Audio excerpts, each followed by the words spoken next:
My child with Secretary Lin will be the only heir to Lin Group. My wife stood on the banquet hall stage, one hand gently resting on her slightly raised belly, her smile elegant and composed. The spotlight fell on her. Inside the 3,000 square meter banquet hall sat every company executive, representatives from partner companies, and both of our families. I stood in the very back of the crowd, holding a glass of champagne. My nails dug into my palm. I felt no pain. She continued, for years, people have questioned why I could stand firm inside Lin Group. Others have speculated whether my marriage exists only in name. Today, I want to give everyone an explanation. Her gaze swept across the hall. When it passed over my position, it did not pause for even half a second. The father of this child is the person I truly love. She turned slightly. A man in a deep blue suit walked onto the stage. He was in his early 30s, handsome and refined. Her male secretary. The one who had followed her for 3 years. The entire hall erupted. My mother-in-law sat at the main table. The chopsticks in her hand fell onto the porcelain plate with a crisp sound. Are you insane? She stood, her voice trembling. Vivian Lin, do you know what you're saying? I know very clearly, Mom. My wife glanced at her. I had seen that look countless times. The way she looked at an out-of-season dress. An expired check. A person she no longer needed. My marriage with Ethan Carter was a cooperation from the beginning. He needed an identity. I needed someone to hold up appearances. Now, Lin Group no longer needs a fig leaf. She paused. Her tone was light. As for the child, he will be Lin Group's only heir. This matter does not require anyone's approval. Someone in the audience drew in a sharp breath. Whispers began spreading. I stood where I was, motionless. My father-in-law's face was iron blue. He turned to look at me. His lips moved, as if he wanted to say something. In the end, he only let out a deep sigh. The secretary, his surname was Lin, took the microphone and bowed. Thank you for your trust, President Lin. I know today's occasion is sudden, but some things truly should be confessed. As he spoke, his hand naturally rested on my wife's shoulder. His thumb gently brushed her collarbone. That movement was so practiced. As if he had done it 1,000 times. I set down my champagne glass. The glass touched the marble counter with a faint sound. That sound disappeared beneath the noisy voices. No one noticed. Just like all these years, no one had noticed every sacrifice I made, every concession I gave, every mess I cleaned up for her. 3 years of marriage. Every morning at 6, I got up to make soup for her. Her stomach was weak. The doctor said she needed warm food and water, fewer cold and raw things. I stuck recipes all over the refrigerator door and changed ingredients every week. She never drank it once. I had heard the sound of that soup being poured into the drain from the kitchen more than once. I did not mind. I thought she simply was not used to it. I thought that with enough time, she would eventually see it. Now I knew. It was not that she was not used to it. She simply did not care. Everyone. My wife picked up the microphone again, her voice clear. The next item is simple. My divorce agreement with Ethan Carter has already been drafted. He will only take what he brought into this marriage. Lin Group's equity and assets have nothing to do with him. She smiled. I knew that smile too well. Every time she signed a major contract, closed a cooperation, or stepped an opponent into the dirt, she smiled like that. In the end, she looked toward me. Her tone was like she was stating a fact everyone already knew. He was able to enter this family only because he was obedient. Now that obedience is no longer needed. Even an obedient dog must be replaced eventually. The entire hall went silent for a moment. Several people turned their eyes toward me. As if waiting for a piece of discarded garbage to roll out on its own. I felt my phone vibrate in my suit pocket. I took it out and glanced at it. One message. The contact name had only one word, Chen. Sir, all documents have been signed. 56% of Lin Group's shares completed transfer 3 days ago. You are now the largest shareholder. Also, the message continued. I did not scroll down. Because on stage, my wife was still speaking. She raised her champagne glass and smiled at everyone. From today on, Lin Group will enter a new stage. Thank you all for your continued support. And please welcome Lin Group's future heir. She placed her hand on her belly. The spotlight became even brighter. Sparse applause began. Her secretary stood behind her, chin slightly raised, with a smile I could not understand. And I, standing in the dark corner, locked my phone screen and lifted my head again. 3 years. For the first time, I looked at her seriously and carefully. The woman I had exhausted all my strength to love. She wore a cream white dress today. Her hair was pinned up, revealing a long, graceful neck. On her earlobes were the pearl earrings I had given her for our wedding anniversary. She was still wearing them. But not because she remembered. Only because the pearls matched her dress today. She kept speaking. Her tone was composed, as if she had rehearsed countless times. Every sentence landed at the perfect rhythm. She truly did not care. Not about what would happen to me. Not about what would happen to this family. Not about the expressions on her parents' faces, as if they had been slapped in public. 3 years. I had been her driver. Her assistant. The man always waiting below the stage for her to come home. When she worked overtime until 3 in the morning, I drove over to pick her up. There was always a warm bowl of porridge in the car. When she went on month-long business trips, I cleaned the home until it was spotless and changed the flowers twice. When she said, "Ethan, stop annoying me," I went silent. When she said, "Can you stop staying home all the time?" I went out and found work. When she said, "A person like you is nothing without me," I only smiled. Now I understood. Every word she said had been true. My phone vibrated again. A second message appeared, "Do you need me to come in?" I turned slightly, my back to everyone, and typed 2 words. "No need." Then I walked out of the banquet hall. I pushed open the heavy carved wooden door and stepped into the hallway. Cold night air flowed through the crack of the emergency exit and brushed my face. There was a faint chill. No one was in the hallway. I leaned against the wall and took 3 deep breaths. My eyes felt sore. But I did not want the tears to fall. Not now. Not here. "Ethan." Someone called from behind me. I turned. It was my mother-in-law. Her hair was slightly messy. Her eyes were red. This woman, who had always been strong and had never lowered her head, stood before me with trembling lips. After a long time, she squeezed out one sentence. I didn't know she would do this." She could not continue. I looked at her. For 3 years, she was the only person in that family who had ever treated me kindly. When Vivian was on a business trip, she would secretly ask whether I had eaten. During New Year, she gave me a red envelope and said, "You've worked hard." But that was all. She could not stop anything. "It's fine," I said. "Auntie, it's truly fine." She froze. I had never called her auntie. I had always followed Vivian and called her mom. Her mouth opened slightly. I turned and left. The moment the elevator doors closed, I heard piercing applause from the banquet hall.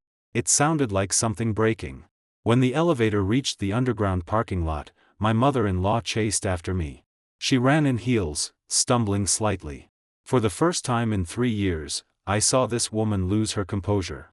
"Ethan, wait." She grabbed my sleeve. Her fingers trembled. "I didn't know she would do this," she said again, her voice squeezed from her throat. "I truly didn't know. I thought she was just being willful. You know Vivian. Since childhood, whatever she wanted, she had to get. I thought this time she was only making trouble and would calm down after a while." I looked at her hand. That same hand had given me a red envelope 3 years ago. There had been 3,000 inside. She had said, "Ethan, Vivian has a bad temper. Please tolerate her. This family has been hard on you." At the time, I thought she was being polite. Later, I understood. When she said it had been hard on me, she truly knew how hard it would be. "Auntie." I gently pulled my sleeve free. "You don't need to explain to me." Her eyes became even redder. "I'm not explaining for her. I am." She stopped for a long time, searching for the right words. "I am explaining for myself." The lights in the underground parking lot buzzed. Pale white light fell on her face. She looked exhausted. 10 years older than she had in the banquet hall. 3 years ago, I was the one who arranged your marriage. She said, "Your father and I are old classmates. I knew you were a solid person." At the time, Vivian had just become president, and the board pressure was enormous. She needed a husband. I said, "The Chen family's son is good. He has a good temper and can tolerate her." She took a deep breath. "I thought that after enough time, she might truly like you." She did not continue. But the meaning was already clear. She had lost the bet. 3 years ago, when my father mentioned this marriage, I had hesitated. I was only an ordinary man. I worked in a public institution. My monthly salary was $1,200. I owned an old apartment my parents had left me. Vivian Lin was the president of Lin Group. 31 years old. Worth hundreds of millions. We were not from the same world. But my father had said, Vivian has not had it easy. She supports such a large business alone, and she doesn't even have someone to talk to. Go meet her. Just treat it as making a friend. So I went. The first time we met, she was 40 minutes late. I sat in the CAF waiting. The waiter came 3 times to ask whether I wanted to order first. When she arrived, she wore a black suit. Her hair was tied tightly. Her expression was like she was attending an unimportant meeting. She sat down, looked at me for 3 seconds, and said, "You're Ethan Chen? Do you know what marrying me means?" I shook my head. She smiled. There was an indescribable exhaustion in that smile. "It means that inside this family, you will forever be Vivian Lin's husband. Not yourself." She said it so directly. I thought she was being honest. Now, looking back, that was not honesty. It was a disclaimer written in advance. She said all the ugly words first, so later, no matter what she did, she could say, "I told you long ago." But I did not understand then. Or perhaps I did understand and simply did not take it seriously. "Why didn't you refuse back then?" My mother-in-law asked, voice hoarse. "She said that kind of thing to you. Why didn't you just leave?" I looked at the red numbers blinking above the elevator door. Why? Because by the end of that coffee, her phone had rung more than 10 times. She answered every call.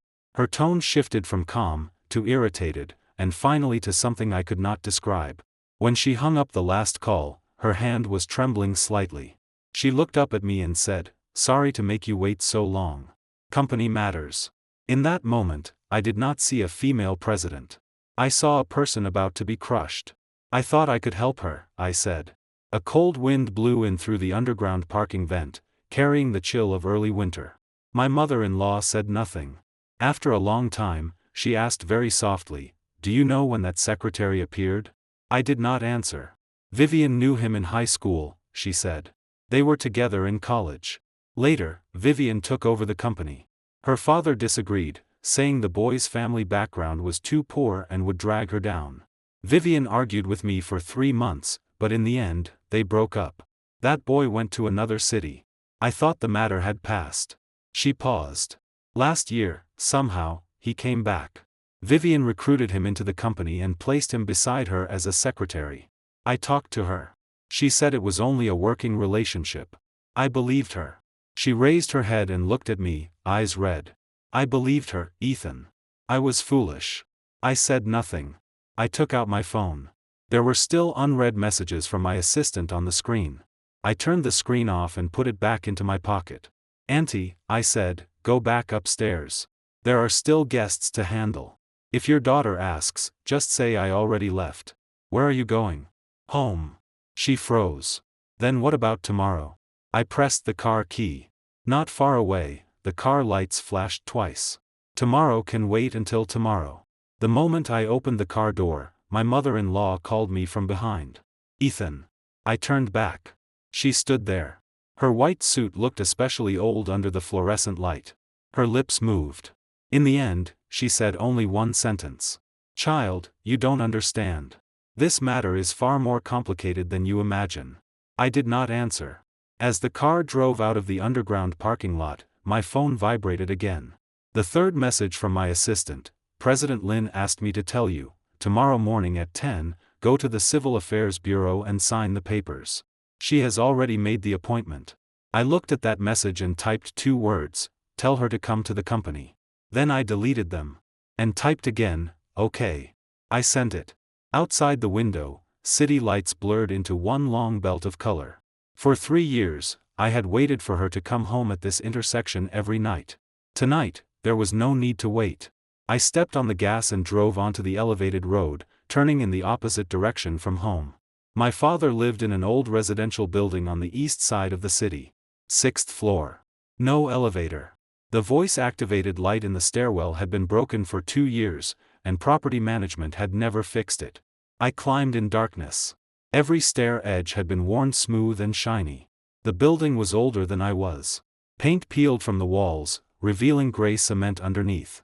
My father had lived here for 30 years. When I knocked, he was watching television. The door opened a crack. He wore reading glasses and held a remote control. Seeing me, he froze. "Why are you here so late?" Then he saw my face. He did not ask further. He stepped aside to let me in, then turned and went to the kitchen. The sound of the gas stove igniting lasted a few seconds. Then came the bubbling sound of water boiling. It was an old apartment under 60 square meters. In the living room stood a faded fabric sofa. Today's evening newspaper lay open on the coffee table. Beside it was a half-finished cup of tea. The television was playing late-night news at a low volume. On the wall hung a family photo. In the photo, my mother was still alive. It was taken 20 years ago. My mother sat in a chair. My father stood behind her. I stood in the middle. All three of us were smiling. My mother's hair was black and shiny. My father's white shirt had been ironed neatly. Back then, our days were not wealthy. But everyone had something to look forward to. Later, my mother passed away. My father enlarged that photo and hung it in the most visible place in the living room. For 20 years, it had never moved. He brought out a cup of hot tea and placed it in front of me. The tea was strong. The leaves sank at the bottom. A dark brown layer floated on the surface. He knew I had never liked weak tea since childhood. Every time, he added plenty of tea leaves. He sat opposite me on the rattan chair, removed his reading glasses, and slowly wiped the lenses. "Speak." His tone was calm. "What happened?" I did not pick up the tea. I sat on the sofa with my back straight. My hands rested on my knees. My fingertips were cold. "Dad," I said, "why did you ask me to marry Vivian Lynn back then?" His hand stopped for one instant. Only one instant. Then he continued wiping the lenses, slower than before. "Why ask this all of a sudden? Don't ask me. Answer me." The news ended on the television and switched to the weather forecast.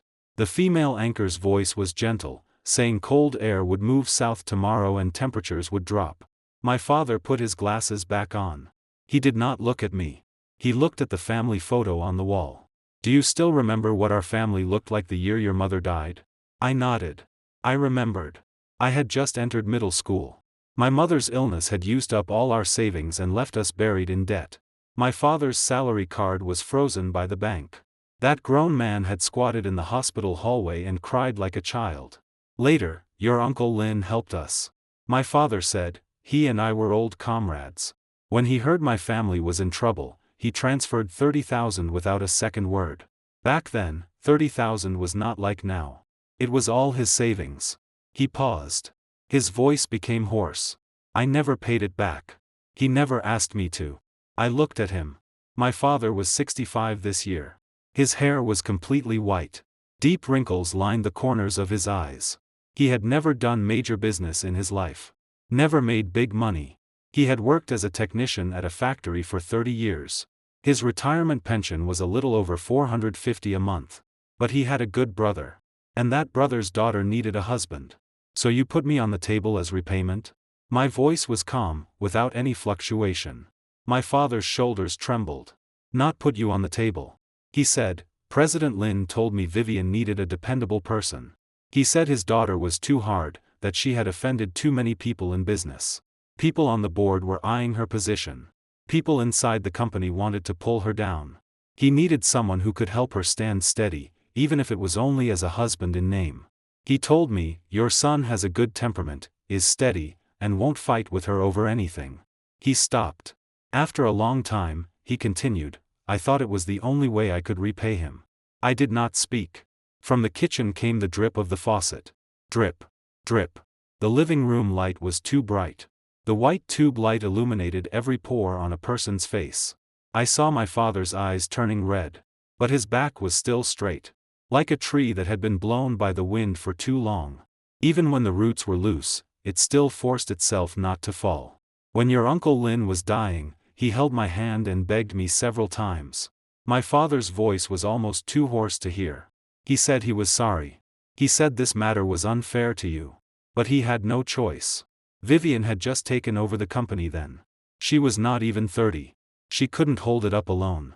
The people on the board were all man-eaters. They would not give way to her just because her surname was Lin. He said, give him 3 years. After 3 years, when the company stabilized, Vivian could do whatever she wanted. 3 years. Again, 3 years. My wife married me for 3 years, gave me the title of husband, gave me an apartment to live in, then threw me out in public. And the starting point of all of it was my father's promise to an old comrade. I did not know who I should blame. When did Uncle Lin pass away? I asked. Half a year after your wedding, my father said. Liver cancer. Less than 3 months from diagnosis to death. He took off his reading glasses and rubbed his eyes. The last thing he said to me was, Old Chen, I wronged you. I said nothing. Wind outside moved the curtains. On the balcony hung a washed white shirt, swaying gently in the night. My father stood and walked to the television cabinet. He opened the bottom drawer, searched for a while, and pulled out a craft paper envelope. The envelope was old. The corners were frayed. He left this for you. He handed it to me. I did not take it. What is it? I don't know. He asked me to give it to you. He said if one day you could no longer stay in the Lin family, open it and read. If you could always stay, then pretend this thing never existed. I looked at the envelope. The craft paper had yellowed. Nothing was written on it. Did you open it? My father shook his head. I took the envelope. It was light. Thin. Like there were only a few sheets of paper inside. I placed it into the inside pocket of my coat. There is also someone you may need to meet, my father said. Before your Uncle Lin died, he entrusted this person to watch over Vivian. He has been paying attention to the Lin family's affairs all these years. Who? A lawyer. Surname Zhou. He handled your Uncle Lin's will too. He said if one day you needed help, I should tell you to find him. I nodded. But I did not ask for contact information. Because I saw my father's expression. He was hesitating. Struggling. He knew what telling me this meant. It meant I was going to move against the Lin family. And the daughter of the old comrade who had once saved him might lose everything because of me. Dad. I stood. Don't worry. I won't touch what Uncle Lin left for her. My father lifted his head and looked at me, eyes red. But the things Vivian earned for herself, I said, what she owes me, I will take back one by one. With that, I turned toward the door. My father's voice came from behind me, very soft, almost like talking to himself. Her mother called earlier. She said she was very sorry for what happened tonight. I held the doorknob but did not turn back. Tell her it has nothing to do with her. When the door closed, I heard the television turn off in the living room. Then came a long silence. Quieter than anything. The stairwell light was still broken. I felt my way down step by step in the dark. My phone vibrated in my pocket. The fourth message from my assistant. Tomorrow morning, President Lin wants you to go directly to the company. I glanced at the time. 12:17 a.m. A new day had already begun. I dialed a number. It rang for a long time before someone answered. A man's voice came through, alert and puzzled. Who is this? Ethan Chen, I said. Attorney Zhou lived in an old standalone house in the suburbs. I rang the doorbell and waited for a long time. The paint on the iron gate had mostly peeled off, revealing rusted metal underneath. In the courtyard grew an osmanthus tree. Its branches stretched over the wall, casting a heavy shadow under the street lamp. The door opened. A gray-haired man stood there. He wore old cotton pajamas and held a cigarette between his fingers. He looked to be in his early 60s. Not tall. But his shoulders and back were broad, like a man who had once been a soldier. Seeing me, he showed no surprise. Ethan Chen. It was not a question. Come in. He turned and walked inside. His steps were not quick. But every one landed steadily. The living room was packed with things. A stack of case files half a person high sat on the coffee table. Several open law books were scattered across the sofa. The ashtray was stuffed full of cigarette butts. The only clean thing was one wall. On it hung an enlarged photograph.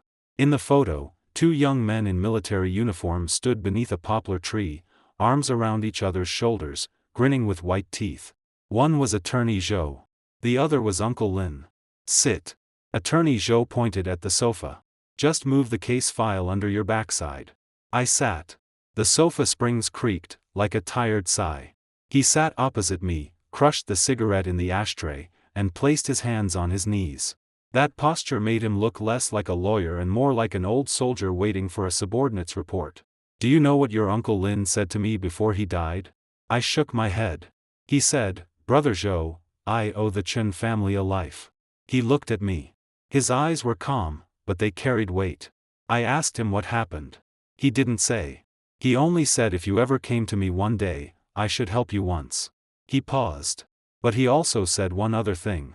He said, if possible, try not to help. I met his gaze without avoiding it. Why? Because he knew that once you came to me, it meant someone in the Lin family had gone too far. Attorney Zhou's voice sank. His daughter, he understood her better than anyone. Vivian Lin is good at everything, except for one problem. She never believes she can be wrong. There was no hatred in his tone. No blame either. It was more like an elder evaluating a child he disagreed with, but could understand. "Do you know why she treated you this way?" I did not speak. Attorney Zhou took an old folder from beneath the coffee table, flipped through it, and pulled out a yellowed sheet of paper. When she was very young, her mother died from illness. At that time, Uncle Lin had just started the company and was running outside every day. He left Vivian alone at home. He hired nannies. Replaced 7 or 8 of them. Everyone said she was too difficult to serve. Later, he stopped hiring them. She raised herself. He placed the paper on the coffee table. It was a crayon drawing. In the picture, a little girl with a ponytail stood before a closed gate. The gate was huge. The person was very small. At the lower right corner, crooked handwriting read, "I waited for Daddy all day. He did not come back." She drew this when she was 8, Attorney Zhou said. That day, Uncle Lin was discussing business with a client at the factory and forgot to pick her up after school. She waited at the school gate until 9 at night. The teacher called me. I picked her up. He slowly took the drawing back. "I am not speaking for her. I only want you to know how she grew into who she is now.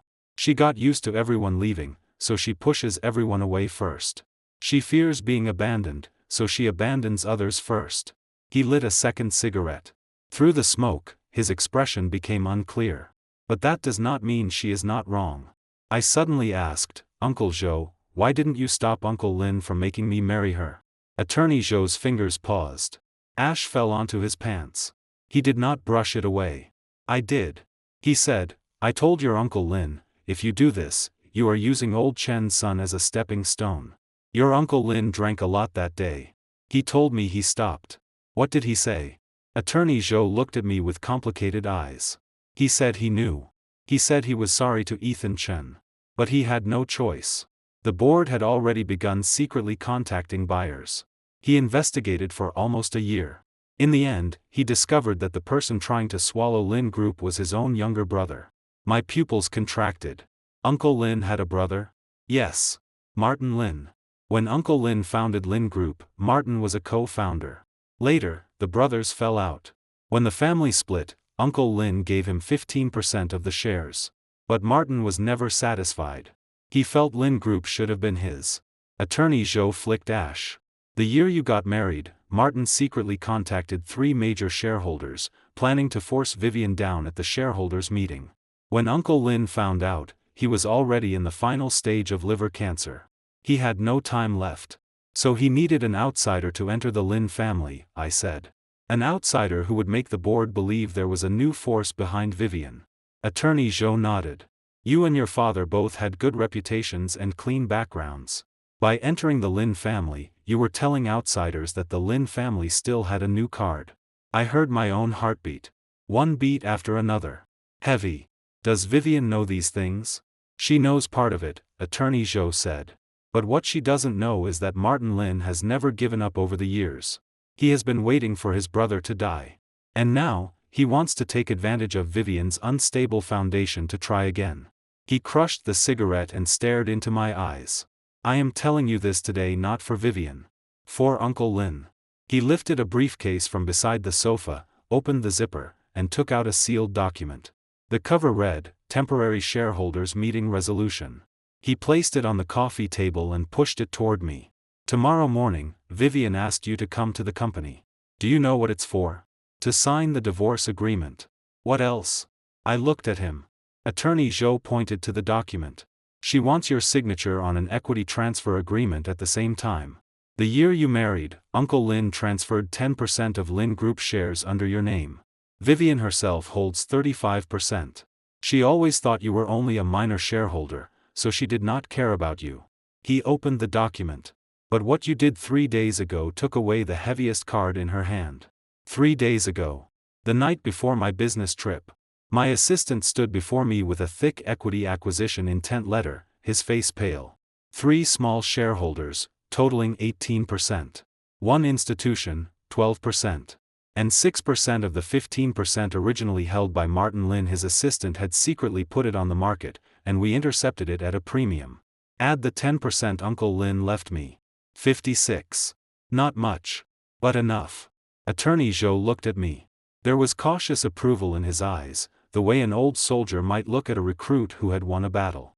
Ethan, before your business trip, you had already placed all the pieces. What you were waiting for was her saying those words in public. I neither admitted nor denied it. Outside the window, the osmanthus tree moved in the wind. Its branches scraped the glass, making tiny sounds. Uncle Zhou, you said Martin Lin has been waiting for an opportunity. I asked, where is he now? Attorney Zhou smiled. That smile was brief. Gone in a flash. But there was truth inside it. He is waiting for tomorrow too. He said, he did not attend Vivian's banquet. But his people recorded the entire thing. You are now Vivian's largest creditor and controlling shareholder. And Martin still has 9%. If he can persuade you to join hands with him, Vivian will be out tomorrow. What if I don't join him? Then he will find a way to eat you too. Attorney Zhou said, do not underestimate Martin Lin. He has been in this industry for 30 years. He waited 10 years for this day. The tea on the coffee table had gone cold. The horizon outside began turning faint gray-white. I stood. Uncle Zhou, that drawing. He looked up. The one Vivian drew, I said. Can you give it to me? He stayed silent for a few seconds. Then he pulled the yellowed crayon drawing from the folder. When he handed it to me, his fingers touched mine. Ethan. You are very much like your father. He said, but your father spent his life most afraid of owing others. You are different. He did not say how I was different. I did not ask. When I walked out of the old house, dawn had already begun. The fragrance of the osmanthus tree was especially strong in the morning air. So strong it was a little bitter. My phone vibrated. The 5th message from my assistant. Sir, President Lin just sent an all-staff email. Title, Major Adjustment to Company Governance Structure. I unlocked the screen and opened the email. The body was short. The wording was calm and orderly. The general meaning, due to personal reasons, she would dissolve her marital relationship with Ethan Chen. The 10% of Lin Group shares under Ethan Chen's name would be recovered according to the divorce agreement. She still did not believe Uncle Lin had truly left me that 10%. She thought it was a formality. She thought what she was doing today was finally throwing away luggage she no longer needed. Another message from my assistant appeared on the screen. Martin Lin will also come to the company this morning. His assistant contacted me last night. I glanced at the time. 5:23 a.m. 4 hours and 37 minutes before Vivian's appointment. I returned to the car but did not start the engine. I sat quietly for a while. Then I took out my phone and replied to my assistant. Tell him, conference room. Lin Group's headquarters was on the 28th floor of the glass curtain wall building on Jinjiang Road. When the elevator doors opened, someone was already waiting at the front desk. A young woman in a dark gray skirt suit, with refined light makeup and a perfectly standard smile, as if cut from an etiquette handbook.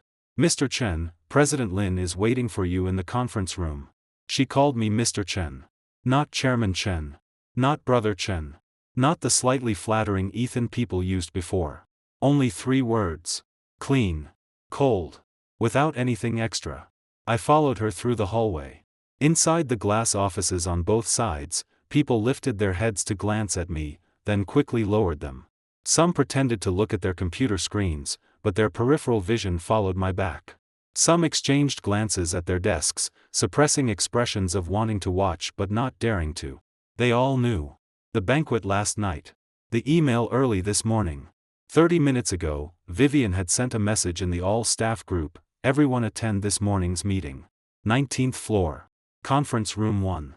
Conference Room 1 on the 19th floor was where Lin Group held shareholders' meetings. When I walked in, she was already inside. The conference table was very long. The dark brown solid wood surface had been polished enough to reflect figures.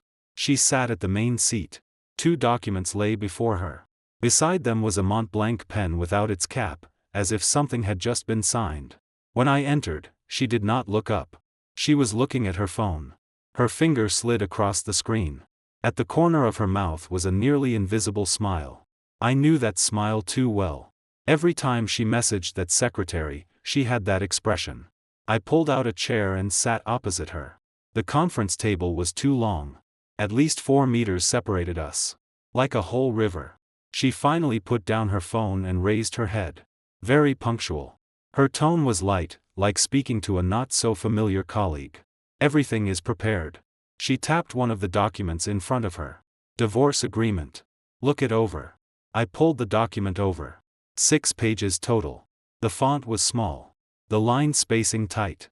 When I flipped to Article 8, my finger stopped. All assets related to Lin Group under Ethan Chen's name, including but not limited to equity, real estate, vehicles, and deposits, shall belong to Ms. Vivian Lin. I looked up at her. She leaned back in the chair. Her hands were folded over her abdomen. Her expression was calm. Calm, like she was discussing a business deal already settled. "So you mean I leave with nothing?" "You are not leaving with nothing." She corrected me, tone still light. "What you earned yourself remains yours. I am only taking back what belongs to the Lin family." She paused, then added, "That 10% of shares was only temporarily placed under your name by my father when he was alive. Now that our marriage is ending, it should return to where it belongs." She did not say return to the Lin family. She said where it belongs. As if that 10% equity were a pet that had wandered outside too long and now needed to come home. I flipped the agreement to the final page. A name was already signed there. Vivian Lin. The handwriting was thin and sharp. Every stroke like a blade. Her secretary, Secretary Lin, stood in the corner of the room. Early 30s. Wearing a well-tailored deep blue suit. Hair combed perfectly. He leaned against the wall with a cup of coffee in hand, relaxed as if standing in his own living room. He said nothing. But his eyes remained on me. That look was not provocation. Not hostility. Not even contempt. It was certainty. Like a person with the winning hand, waiting for the loser to concede. "Do you have any questions?" Vivian asked. I closed the agreement.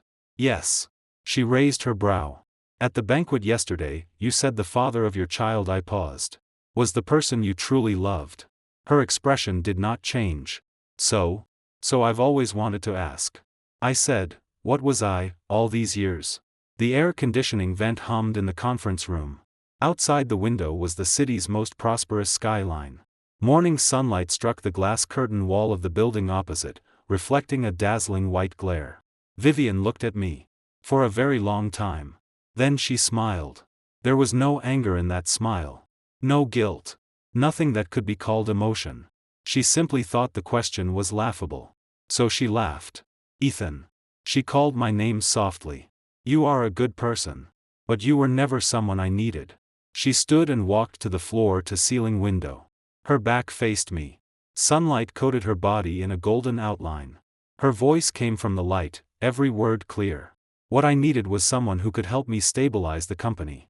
What I needed was someone who could speak for me at board meetings. What I needed was someone who could make outsiders believe the Lin family was stable. She turned. "You did that. You did well these 3 years. But now, I no longer need it." She no longer needed it. Like someone no longer needs an out-of-season coat. A worn pair of shoes. A book read once and never opened again. "So this has nothing to do with that man?" I asked. I knew I should not ask. But I still did. Her eyes flickered. For that one instant, she did not look like a president. She looked like someone whose hidden wound had been touched. "No." She answered too quickly. In the corner, Secretary Lin's coffee spoon lightly touched the cup wall, making a tiny crisp sound. He did not speak. But in the reflection of the glass wall, I saw the corner of his mouth lift slightly. I turned the divorce agreement back to the first page. Then picked up the pen on the table. The pen tip landed on the signature column. Outside the window, thunder rumbled. At some point, dark clouds had gathered on the horizon. I signed. After signing, I placed the pen back on the desk. Vivian picked up the agreement and glanced through it, confirming the signature.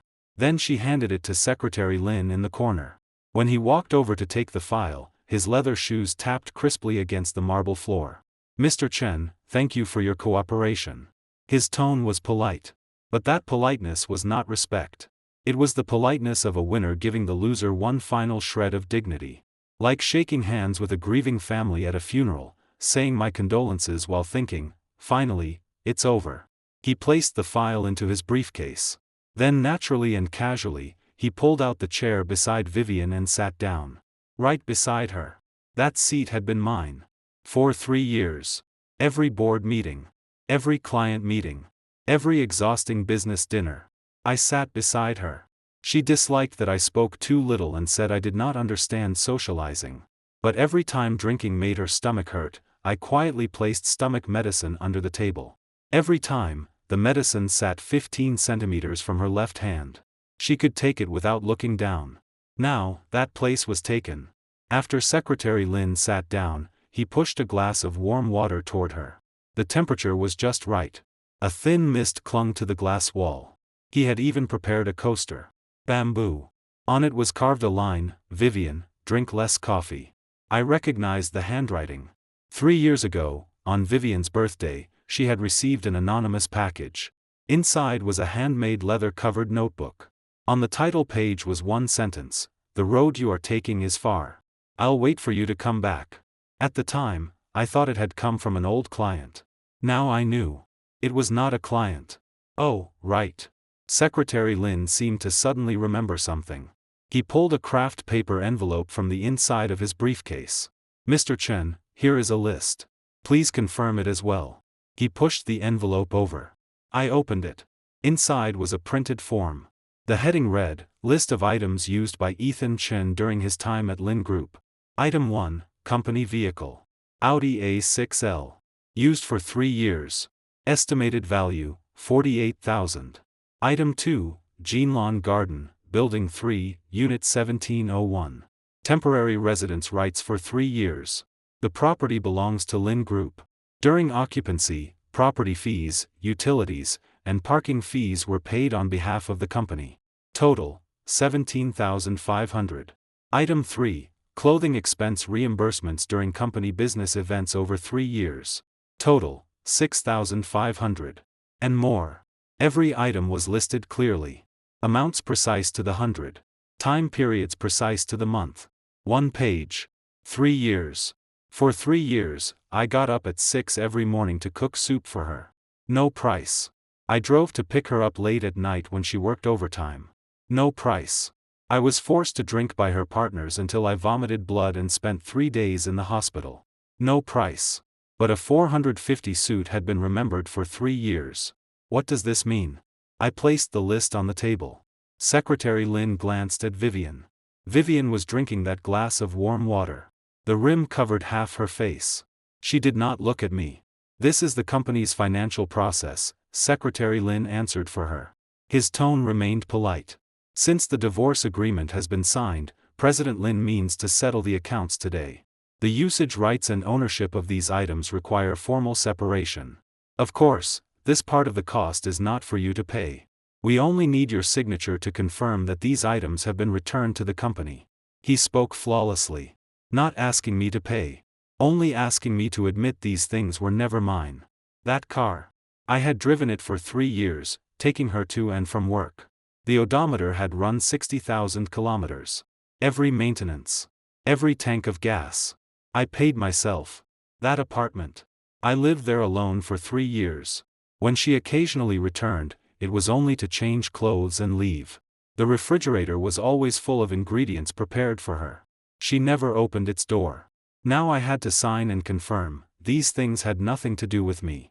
I picked up the pen. My hand was steady. My fingertips did not tremble. At the bottom of the list, I signed my name. 3 characters. Stroke by stroke. Not rushed. After signing, I set the pen down. Anything else you need me to sign? Secretary Lin took back the list. He checked the signature carefully and nodded slightly. Not for now. He folded the list and put it back into his briefcase. His movements were unhurried, as if he had done this 100 times. Then he leaned toward Vivian and said something softly. The voice was too quiet. I only heard half a sentence. The script for the shareholders' meeting this afternoon is ready. When the time comes, you only need to. Vivian nodded. She turned and looked at me. Ethan, these 3 years. She paused. Clouds moved outside the window, covering the sun. The light in the conference room darkened for a moment, then brightened again. In that half-second shadow, something flashed across her expression. Too quick. So quick I could not tell what it was. These 3 years, she resumed, her tone already calm again. Thank you for your effort. If you need help with anything in the future, you can come to me. Come to me. Not come home. Come to her. Between us now lay an entire galaxy. I stood. The chair legs rubbed against the floor, making a dull sound. The 3 people in the conference room all looked at me. Vivian sat at the main seat. Secretary Lin sat beside her. And in the corner, the young receptionist kept her head lowered, pretending to organize documents. Vivian. I looked at her. She did not avoid my gaze. She never avoided anyone's gaze. She was someone who could stare into an opponent's eyes across a negotiation table and say, I do not accept your terms, then stand and leave.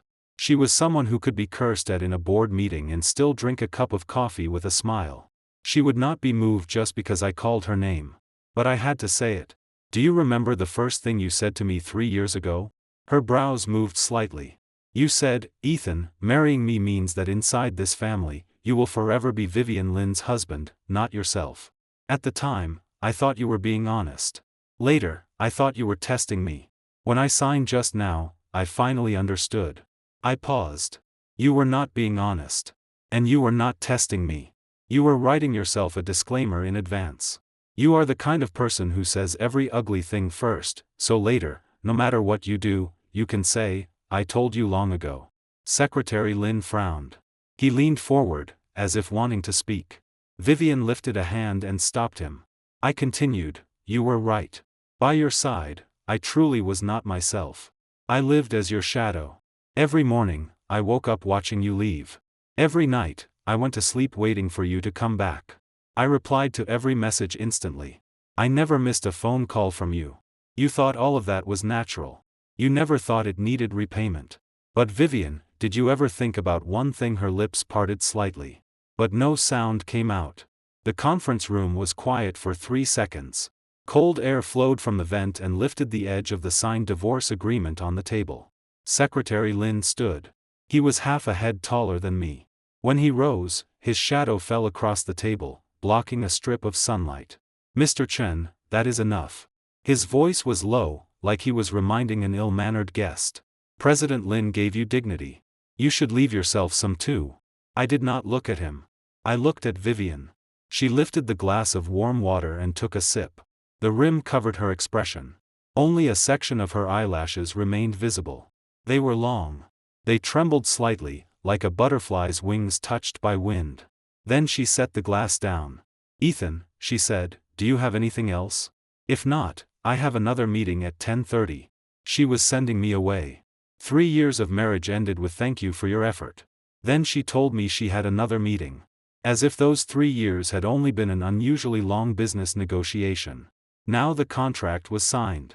The other party should leave. I nodded. Yes. Her hand, already reaching for her phone, paused. At 2 this afternoon, Lin Group will hold a temporary shareholders meeting. I said, the topic is the reconfirmation of company control. Vivian's fingers froze on the screen. The air inside the conference room seemed to be sucked away. I could see her pupils contract. A very small change. But she was no longer smiling. What did you say? I took out my phone, unlocked it, and opened my email. The recipient list of that email included every registered shareholder. Sent at 5:43 this morning. Sender, an investment company under my name. I turned the screen toward her. The shareholders meeting notice. I just confirmed it. 28 shareholders. 25 have confirmed attendance. The meeting time is 2 o'clock this afternoon. The location is this conference room. Her eyes scanned the text on the screen. From top to bottom. Left to right. Then stopped at the signature line. The signature was not my name. It was a company she had never heard of. What is this? Her voice turned cold. What game are you playing? Secretary Lin in the corner had already set down his coffee cup. He quickly walked to Vivian's side and glanced down at the phone screen. His face changed. President Lin. His voice was urgent and low. This company completed registration 3 days ago. The equity transfer announcement was issued Monday. You didn't read it. Vivian snapped her head toward him. What announcement? The announcement about 3 small shareholders and 1 institution transferring equity. Secretary Lin's fingers moved quickly on the phone screen. You were on a business trip at the time. I thought it was just a normal institutional transfer and didn't pay attention. Vivian's face changed in that instant. It was not anger. Not rage.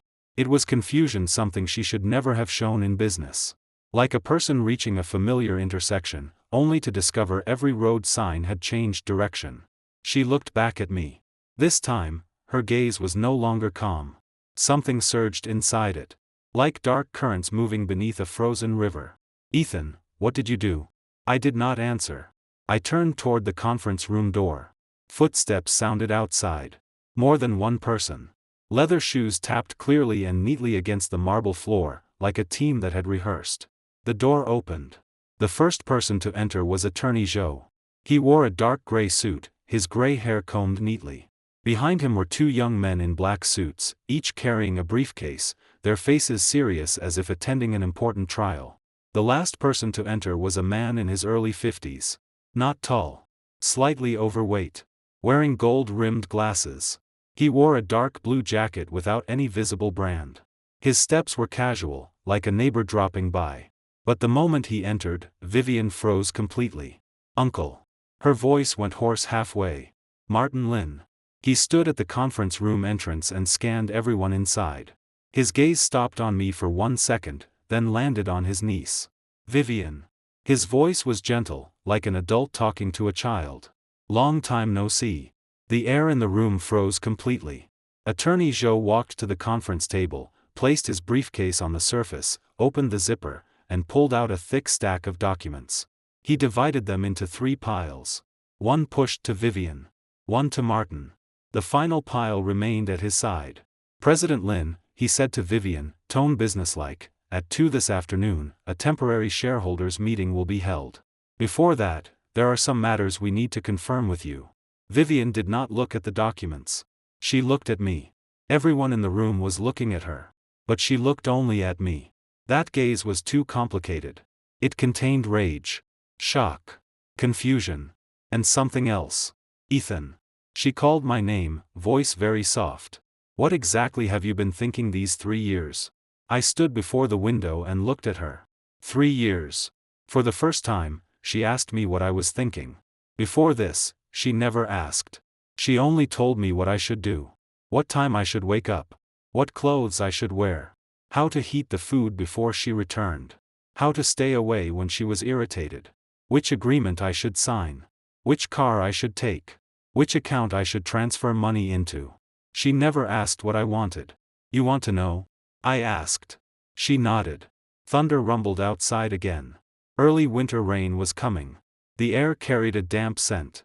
Far away, low clouds pressed down on the tops of buildings. 3 years ago, your father came to my father and said he needed someone to help you stabilize the company. I said, tone calm. My father did not tell me the truth. He only said, go meet her. Treat it as making a friend. Our first meeting, you were 40 minutes late. You sat across from me, and the first thing you said was, Ethan, do you know what marrying me means? You said I would forever be Vivian Lin's husband inside that family, not myself. Vivian's lips moved. I didn't leave then. Because during those 40 minutes, you answered more than 10 calls. Every call was about the company. When you hung up the last one, your hand was shaking.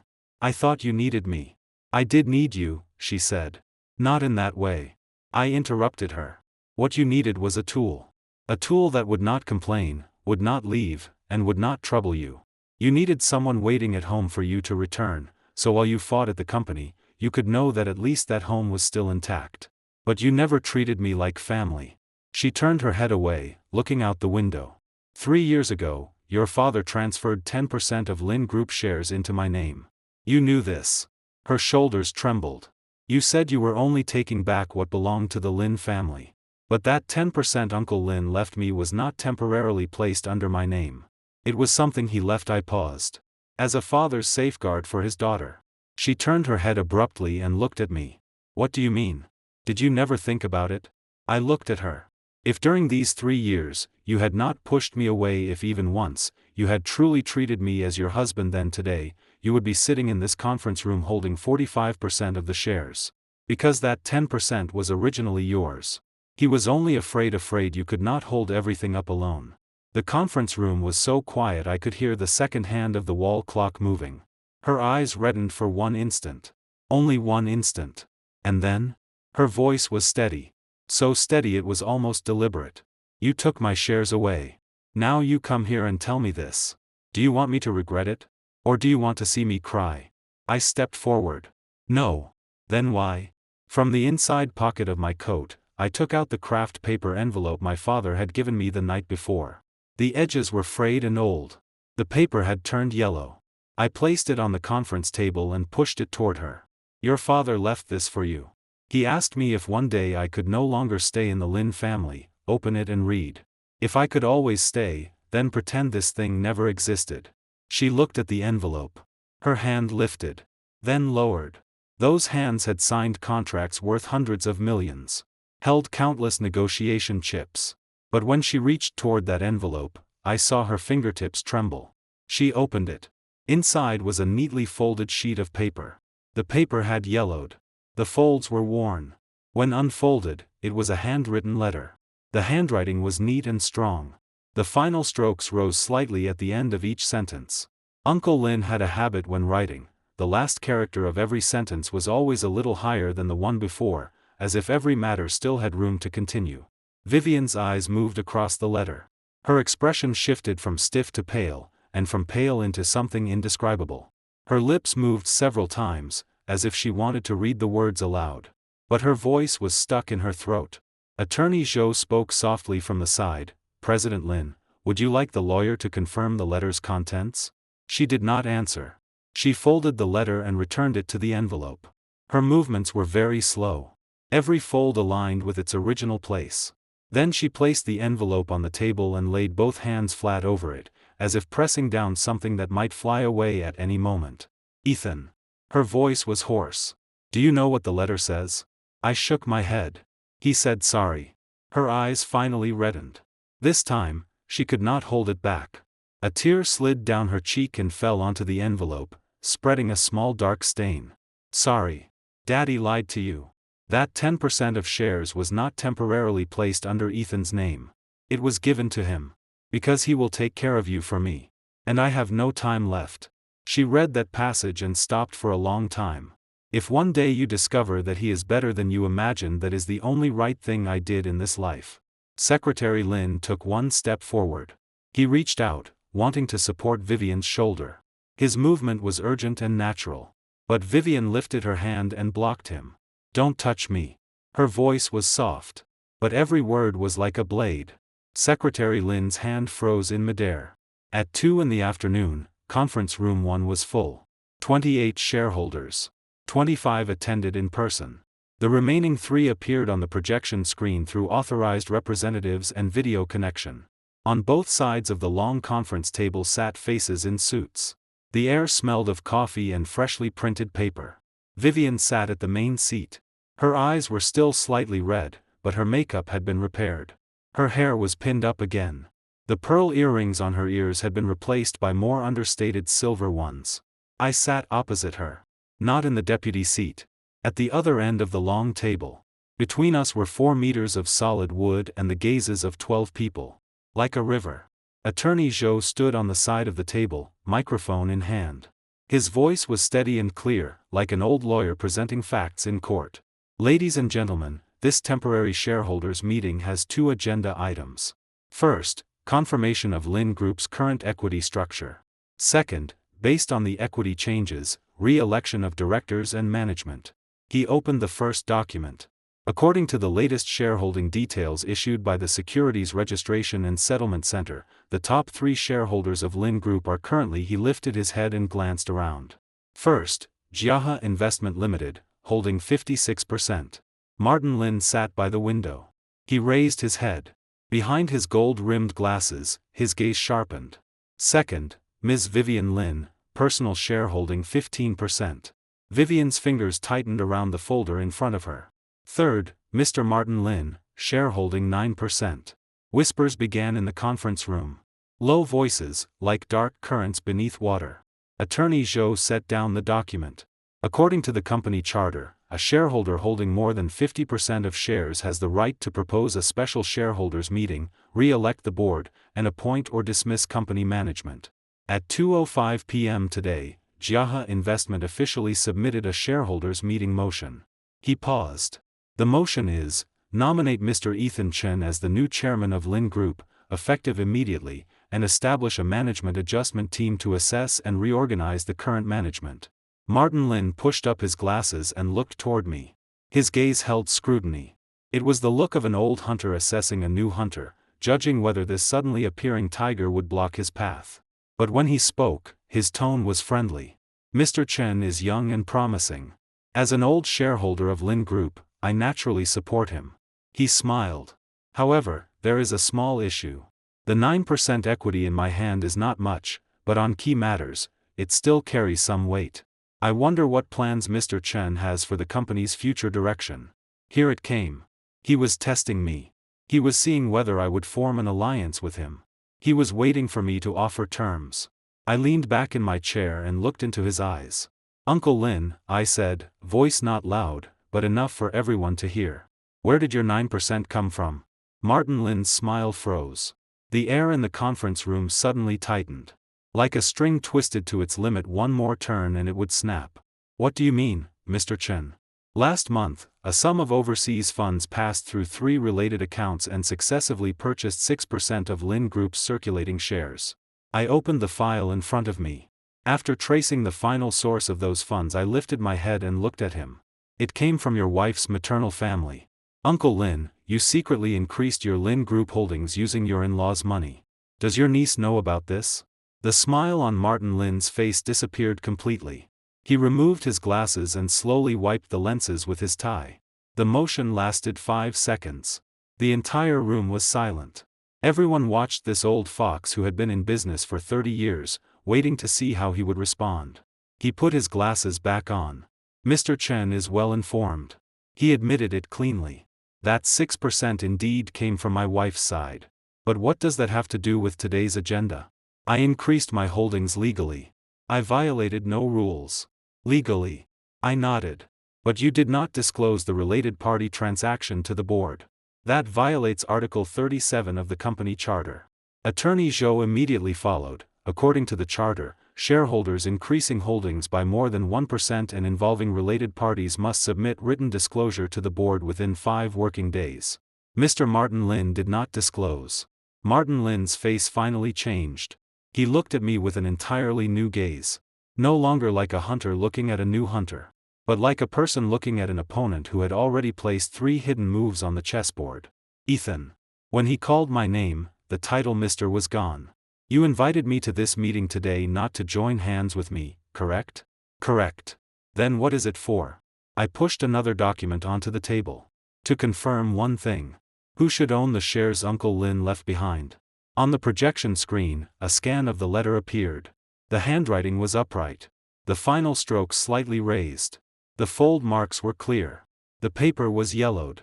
Every word appeared on the big screen for all to see. Attorney Zhou stood beside the screen, microphone in hand, reading word by word. Vivian, if you are seeing this letter, it means Dad is already gone. There are some things I could not say to you in person. Writing them down is easier. Vivian sat at the main seat, head slightly lowered. Her fingers interlocked on the table. Her knuckles were white. How have you been these 3 years? You probably have not been well. You have never liked letting people see that you are not well. Every time I called you, you said you were fine. But Dad knew you were not fine. Someone coughed softly. In the corner of the room came the sound of pages turning. The company matters. The board matters. The people staring at your position. Dad knew all of it. So Dad found someone for you. The son of the Chen family. I met him twice. He doesn't speak much. But every time your mother mentioned him, she said the child had a sincere heart. Attorney Zhou paused. Your mother said Vivian needs someone who can give her peace of mind. Dad knows you don't believe in anyone. You have never believed in anything since childhood. But believe Dad this once. All right? The conference room was terrifyingly quiet. Some people looked at Vivian. Some looked at the screen. Some lowered their heads pretending to look at phones, though their screens had long since gone dark. That 10% of shares was not temporarily placed under his name. It was given to him. Dad has nothing else he can give you. Only this. Dad hopes that with him by your side, one day when you can no longer hold on, you can look back and see that he is still there. When Attorney Zhou reached the final passage, his voice unconsciously softened. Vivian, in this life, the people Dad wronged most are your mother and you. Your mother left too early. And Dad was always busy. When you were 8, Dad forgot to pick you up from school. You waited alone at the gate the entire day. When the teacher called me, Dad was discussing a $450,000 deal. At the time, Dad thought, when I make money later, I will spend time with you properly. Later, Dad made money. But you no longer needed Dad. So Dad leaves this letter for you. Not to ask you to forgive Dad, but to let you know you have never been alone. Attorney Zhou set down the letter. Someone in the conference room began clapping. That person sat in the corner. He was very old, with completely white hair. He was one of Lin Group's earliest investors and had followed Uncle Lin for nearly 30 years. He stood. Old Lin's letter hurts to hear. His voice was muddy and hoarse, with the rasp of age. Vivian, all of us old fellows know what kind of man your father was. In this life, there were only two things he could never let go of. The company. And his daughter. Vivian did not lift her head. She looked at the envelope on the table. The folds had been pressed flat again, the edges slightly curled. She reached out and gently stroked the envelope, like touching the forehead of someone she had not seen in a very long time. Then she raised her head. Her eyes were red. But there were no tears in them. Her expression was very calm. So calm that no one dared breathe. Ethan. She called me. I looked at her. My father gave you the shares because he trusted you. Her voice was light. Every word, however, fell clearly into everyone's ears. Then today, are you sitting here to demand justice for him? I met her gaze. No. Then why? You asked me a question once, I said. 3 years ago, you asked what marrying you meant. Now I will answer. I stood. From the day I married you, what I accepted was not only the identity of a husband. It was a promise your father entrusted to me. When he could no longer take care of you, I would do it for him. Vivian's lips moved. At the banquet yesterday, you said I was an obedient dog of this family. You said I was no longer needed. You said you needed to replace me. I remember every word you said. But I also remember what your father was thinking when he wrote this letter 3 years ago. He was thinking that his daughter would find someone she could look back and see. I looked at her. Vivian, did you ever look back? Her tears finally fell. This time, she did not wipe them. They slid down her cheeks to her chin and dropped onto the folder in front of her, spreading a small dark stain. Her hands still trembled. But she sat very straight. Like a person who had stood too long in a storm and finally knew the rain had stopped, but no longer had any strength left. Secretary Lin stood. He walked to Vivian's side and reached out to support her. His movement was fast. But Vivian lifted her hand and blocked him. This time, she did not say don't touch me. She said nothing. She only placed her hand on the letter. Secretary Lin, she said, go out. Secretary Lin's face turned pale. President Lin, I said go out. His lips moved twice, as if he wanted to say something. But Vivian did not look at him. She looked at the letter, as if it contained words she had never truly read in her life. Secretary Lin stood frozen for 5 seconds. Then he turned and quickly walked out of the conference room. He walked too fast. His leather shoes struck the marble floor with urgent sounds. When he reached the door, he paused and glanced back. In that glance were anger, unwillingness, and something else he tried desperately to suppress but could not. The door closed. Vivian raised her head and looked at me. Ethan, you won. She did not ask what I wanted. She did not negotiate.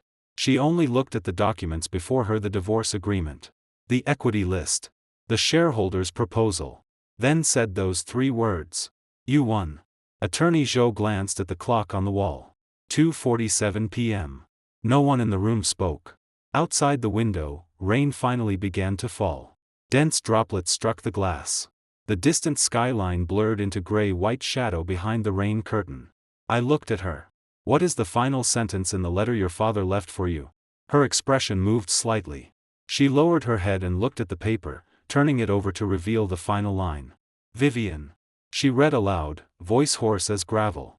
After Dad is gone, if you ever feel lonely, call back the son of the Chen family. He does not speak much, but he will always be there. Dad has never misjudged people. Her voice stopped there. Someone in the conference room wiped their eyes.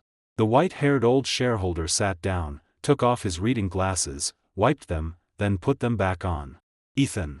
Vivian folded the letter and returned it to the envelope. Today, you said you would take care of me for my father. I said that.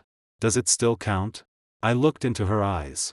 Inside those eyes were 3 years of apology, the shock of the entire afternoon, and a compromise she had never given anyone in her life. It counts, I said. She lowered her head. Her chin rested against the envelope. Her shoulders trembled slightly. 28 people sat in that conference room.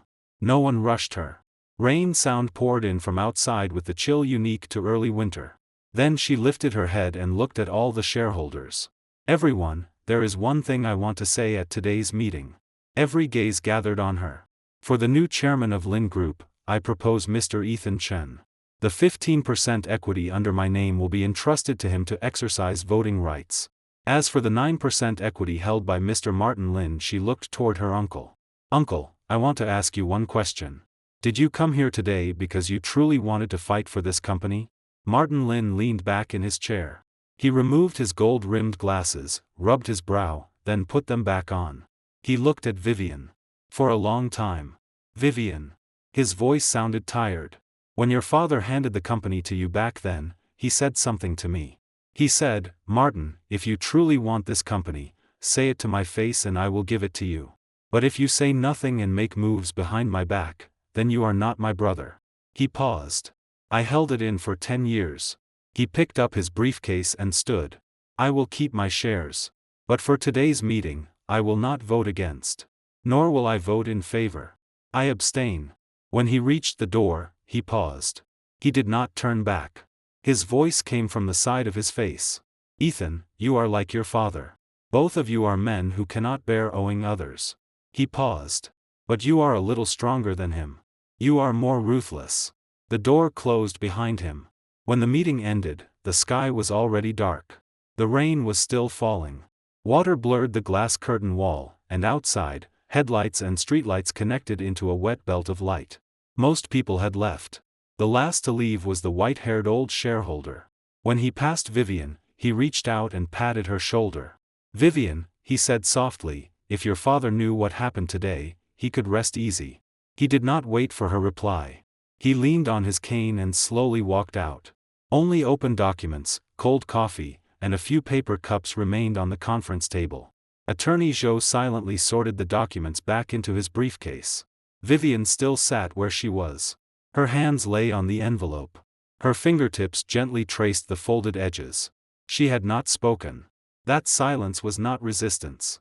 It was the silence of someone organizing a room full of scattered things, needing time to place everything back where it belonged.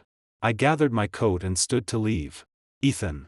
She called from behind me. I stopped and turned slightly. Where are you going? Home.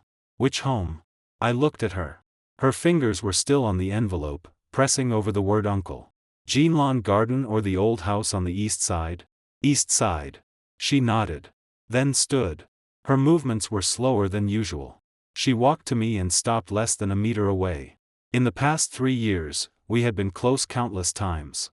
But this time was different from all the others. She reached out one hand. Her fingers curled slightly. As if she wanted to touch my arm, but stopped in midair. I wore this outfit today, she said, thinking I would sign the papers in the morning, then return the ring in the afternoon. But during the meeting just now, I kept thinking if in these 3 years, I had occasionally looked back once, what would have happened? I did not answer. Her hand fell. Too late, she said very softly. I know. But I want to say she stopped. Outside, the rain slowly weakened. From urgent to gentle. Finally, only scattered drops remained. Thank you. 2 words. From her mouth. Thank you. In 3 years, she had said those words countless times to clients, partners, and everyone who helped her close deals. But she had never said them to me. Not once. Tomorrow's company matters, I said. Uncle Joe will help you handle them. After the board re-election, you need to cooperate with the handover. But daily operations are still your responsibility. I don't understand management. I'm only the name on top. The corner of her mouth moved. It was a very small arc. Not quite a smile. More like something between a smile and relief. Do you know what I was most afraid of? She asked. I looked at her. I was most afraid that you would sit in that chair right now and overturn everything. Overturn every decision I made. Replace everyone I used. She paused. But you didn't. Because I don't understand it. No. She said, because you don't want your father and mine to have misjudged you. She picked up the envelope on the table. I'll read this letter again tonight. And tomorrow I'll ask the front desk to issue a new access card for Jeanlawn Garden. You can live on the east side if you want, but that old apartment is cold in winter. Your father is getting older. She stopped herself halfway. Then smiled faintly. So faint it was almost invisible. But she smiled. In 3 years, she had smiled at me countless times. Every one of those smiles had been businesslike, polite, or ceremonial. This one was different. It was a smile that said, I remember your father. When I walked out of the conference room, the hallway lights had already turned on. Soft white light fell from the ceiling onto the polished marble floor. When the elevator doors opened, someone stood inside. Secretary Lin. He leaned against the metal wall of the elevator. His suit jacket was off. His tie had been loosened halfway. His expression was exhausted, as if all the accounts of the past 3 years had suddenly been laid out in front of him, each line waiting to be checked again. Seeing me, he straightened. Ethan. He called my name. No, Mr. Something you need? He looked at me for 1 second, then spoke. The year you married President Lin, I was in Hong Kong. She called me for 3 months. Every month. She said she couldn't hold on. She said the board members were knocking on her door every night. She said she didn't know how long she could last. At the time, I told her, if you can't hold on, come back. I'll support you. There was an indescribable flavor in his voice, like tea leaves soaked too long in bitter water. She didn't come back. She said no. She said it belonged to her father. He paused. Later, she told me she had found someone to marry. A man honest, simple, and someone who would not fight her for anything. She said she only needed a formality. She said that person didn't matter. And then? I asked. Then I came back. He said, I thought I could sit beside her. I looked into his eyes. Inside them were unwillingness, anger, and something more complicated. Like someone who had walked in the dark for a very long time, believing he was headed in the right direction, only to discover at dawn he had been walking in circles. Secretary Lin, I said, do you love her? He froze. Did you come back because you loved her or because you did not want to lose to me? His pupils contracted. His lips moved, but he said nothing. The elevator doors opened. I did not step in. I watched him step out of the elevator, walk a few steps down the hallway, and stop before the conference room door. He pushed the door open and looked inside. Only Vivian remained. She stood before the window with her back to the door, holding the yellowed letter. After the rain, a strip of dark gold sunset appeared in the sky. It slipped through the floor to ceiling windows and outlined her in a thin layer of light. Secretary Lin stood at the door. He did not go in. He stood for a long time. Then he slowly turned and walked in the opposite direction. His shoulders had slightly collapsed. Like a man finally admitting he had taken the wrong road. The next morning at 7, I was cooking porridge in the kitchen of the old apartment on the east side. My father sat on the rattan chair in the living room, reading the newspaper. The paper rustled as he turned a page. Suddenly, he spoke. When you came back last night, Vivian's mother called me. I stirred the white porridge in the pot. She said Vivian called her this morning and cried. She said that for the first time in 3 years, her daughter cried and told her she was sorry. My father lowered the newspaper and took off his reading glasses. What are you thinking? I stirred the porridge again. What do you mean? I'm asking what you plan to do. My father's voice was steady, but I could hear the seriousness inside. Your Uncle Lin left the company to you, and you accepted it. As for Vivian, you can't let her go. So have you thought clearly about the road ahead? I turned and leaned against the kitchen doorway. The living room was still the same. Faded fabric sofa.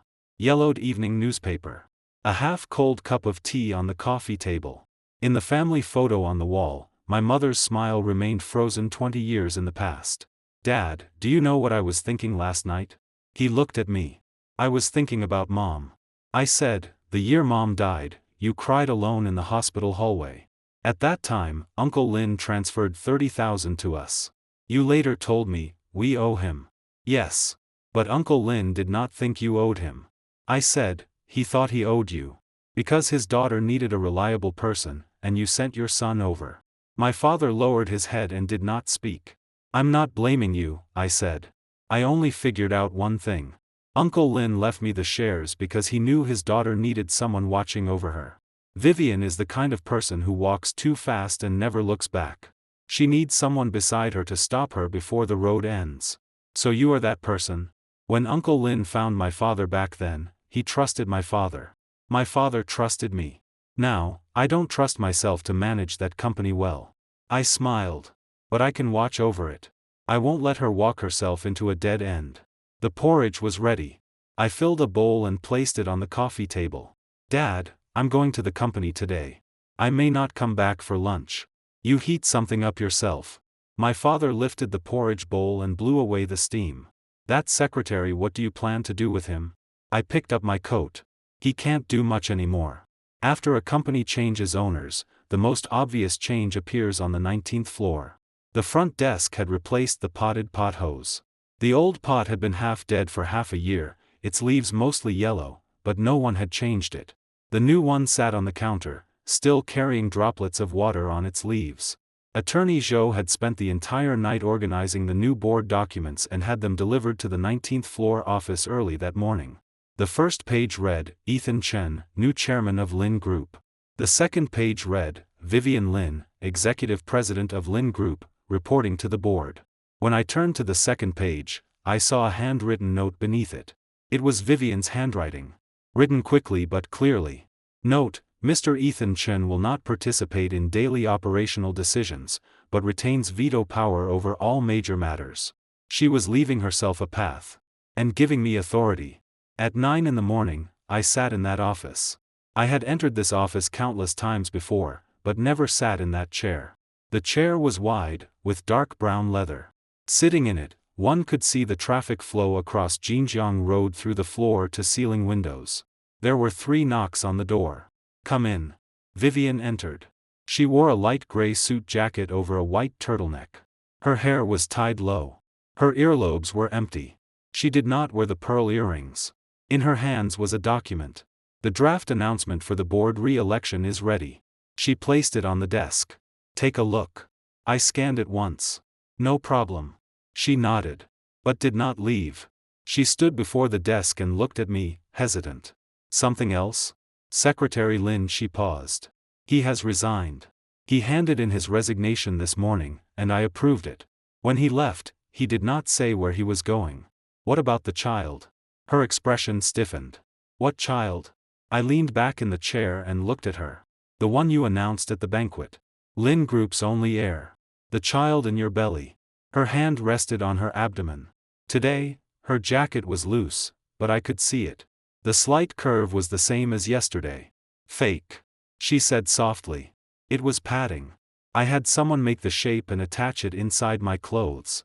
I looked at her. Why did you do that? Because that night, I originally wanted you to completely give up. Her gaze fell to the floor. She did not look into my eyes.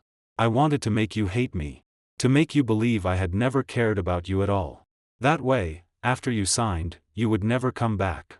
But you left the shares under my name. I thought those shares would let me control the company. She finally raised her head and looked at me. I thought no matter what I did, you would never move against me. Because you were the person my father chose. She did not continue. The office was very quiet. Sunlight shone in through the window, casting a row of fine shadows beneath her eyelashes. Her eyes were not red, but her lips trembled slightly. Ethan, she said, you are the first person who has made me feel I was wrong. After Lin Group's new board was established, the first month moved forward step by step. Attorney Zhou clearly separated the equity structure. Martin Lin kept his 9%. He did not sell or withdraw. He chose to remain on the board, but no longer took part in daily management. He came to the company once a week and sat in the conference room listening to operating reports. Occasionally, he offered one or two suggestions. Every sentence showed expertise. But his tone was completely different from before. One day after a meeting, he came to my office door and knocked twice. Ethan. Come in. He pushed the door open, holding a cup of tea. He sat across from me and placed the cup at the corner of the desk.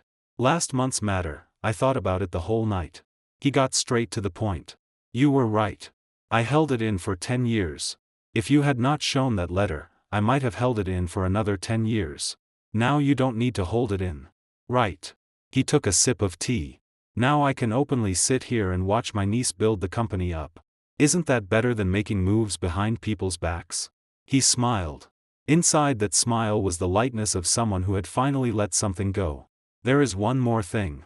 The 6% you intercepted last year, the account for my wife's maternal family, I actually had her sell it secretly. I froze. You had already started setting the board then? At the time, I thought the person you were going after was Vivian. Martin set down the teacup. I thought you were an outsider coming to fight for family assets. I did not mind letting you rush ahead to fight her, while I collected the benefits behind. And later? Later, I realized you were the one who bought that 6%. He looked at me. To simultaneously take down 3 small shareholders, 1 institution, and the chips quietly flowing out from my side, you didn't use Lin family money. You used your own. I said nothing. How many cards do you still have in your hand? I smiled. Uncle Lin, when you have time, check who actually controls Jiahe Investment. He looked at me for a few seconds, then shook his head and laughed. Young people have too many schemes. He stood. All right. I won't disturb you. I'm having dinner with Vivian tonight. You should come too. I have something tonight. Your father? Yes. It's my mother's death anniversary. I'm accompanying him to sweep her grave.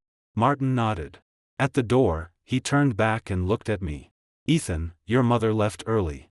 But you carried the family matters yourself. Your father never enjoyed much fortune in this life, but having a son like you, he is fortunate. After the door closed, the office became quiet again. I opened my phone. The 7th message from my assistant appeared. Sir, the access card for Jinlong Garden has been reissued. President Lin had someone deliver it to the old apartment on the east side this morning. She said it was a spare key for your father. Also, the apartment across from the east side unit was purchased in full yesterday by a company under President Lin's name. I looked at the message. The apartment across the hall had been empty for 3 years. The owner had wanted to sell for a long time, asking a high price. No one bought it. She had bought it. I sent her a message. Why didn't you tell me before buying the apartment? 3 seconds later, she replied, aren't you going to live on the east side? I bought the apartment next door so you won't say I don't care about your father. Then she added another message, your father's soup tastes better than yours. Looking at the screen, I smiled. Outside the window, traffic on Jinjiang Road moved slowly through the sunset. Every day in this city, countless people take the wrong road. And countless people find the direction to turn back. I put away my phone, picked up my coat, and walked toward the elevator. In the underground parking lot, the Audi A6L still sat there. On the key was a new pendant. A bamboo access card. On the back were 3 characters, Jinlong Garden. Beside it was a sticky note. Vivian's handwriting. I had the front desk send the key over. You don't have to live across the hall. If you don't mind the squeeze, Unit 1701 has a guest room. At the lower right corner of the note was a much smaller line. You made soup for 3 years. I never drank it once. If you're willing, next week I'll learn to make a pot myself. I folded the note and placed it into my pocket. The engine started, echoing through the empty parking garage. The tires rolled over the ground with a soft rustle. When the car drove out of the garage, the sunset was falling behind the glass curtain wall. The whole city was dyed warm gold. Even the wind carried a faint warmth. My phone vibrated again. A message from Vivian. Forgot to say after you left, the light in my father's room turned on. My mother said last night she dreamed of your father and my father playing chess in the courtyard. I typed, "Who won?" Her reply came quickly. "I don't know." My mother woke up before she saw the end. She said probably a draw. I looked at that message. The car merged into evening rush hour traffic, moving with all the vehicles heading home, toward the east side of the city. Epilogue. 3 months later. In the kitchen of Jean Lawn Garden, Unit 1701, a pot of soup simmered on the gas stove. The fragrance of bone broth seeped out from beneath the lid and filled the entire living room. Vivian stood before the stove, holding a ladle. Her posture was slightly stiff. She followed the recipe on her phone step by step. Her movements were clumsy, but serious. I leaned against the kitchen doorway and watched her. "Did you add salt?" "Yes." "How much?" "What the recipe said. 1 small spoon. That spoon is a seasoning spoon, not a dinner spoon." She turned and looked at me. Her expression carried something between frustration and defiance. "Why didn't you say that earlier? I wanted to see you finish." She turned off the fire and lifted the lid. A thin layer of white foam floated on the soup. It clearly showed too much salt had been added. She frowned. Then took a clean bowl, scooped out a spoonful, and tasted it herself. Her expression changed. "How is it?" I asked. She handed the bowl to me. "You taste it." I took it and drank a mouthful. The base flavor was right. The bones had been simmered long enough, and the freshness had come out.